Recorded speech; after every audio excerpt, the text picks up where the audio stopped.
My fellow Americans, Congress has agreed to cut $38 billion in deficit spending. We are so frugal.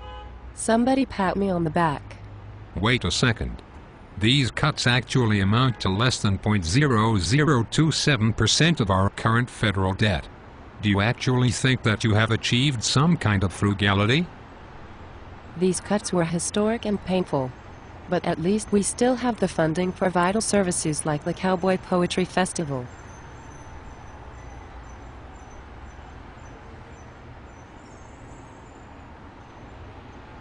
Jesus Christ. It's boneheads like you who have put us $14.3 trillion in debt. How much is trillion? Is that more? Or less than a billion? I always get those mixed up. A million is more than 1,000, right? Wait. Let me guess. You went for a law degree because you didn't have to take as many math classes. Numbers are so impersonal. I wanted to help people. So I became a trial attorney like John Edwards. I believe in helping people. Yeah, it certainly is easy to be generous with other people's money. Someday they will name a federal building after me. That will show Sarah Bronson who's more popular. Sarah who? A popular cheerleader from my high school. Look, Senator. We need to make serious systemic changes and entitlements or we'll all be boiling dirt for soup. We need to tax the rich evil corporations so that we, not quite as rich politicians, can help more people. Corporations are evil? And richer than me.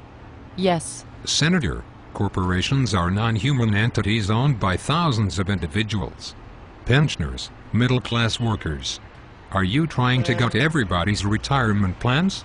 Abu Ghraib, Bush, Cheney, Gitmo. That was strange.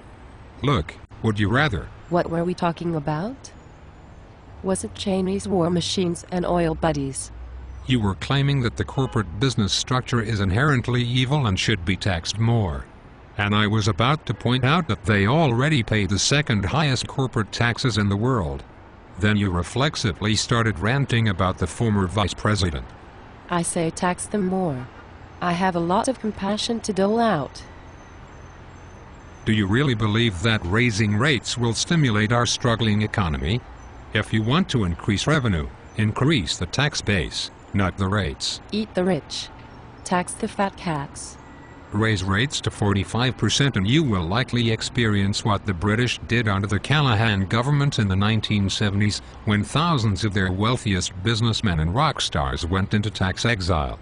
Rates rose, but revenues and GDP fell dramatically. This is all Bush's and Cheney's fault. Who needs fat cat corporations? We need jobs. Hope and change will save us. The Bowles-Simpson plan, eliminating loopholes, but reducing rates to 28%, would increase revenues by an estimated $75 billion over the next 3 years. Corporations would have to pay up, but the disincentives would hopefully not be so great as to hurt our competitiveness. I like the idea of more money to spend on investment. No, we need to cut spending. Investment. Government spending. The Huffington Post calls it investment. Besides, we wouldn't be in this mess without Bush's war. Reducing military to pre-Iraq war size and reducing troops in Asia and Europe would only save about $25 billion. If we are serious about marble. Did you just say marble? I was wondering whether my building would be marble or granite. Sorry. I didn't realize I'd said that out loud. Is this what the Ivy League is turning out these days? Something just occurred to me. Aren't all the calculators made in China? Most, I guess. Why? They read everything backwards in China, right? So maybe the bigger numbers are actually smaller. Yeah. Sure.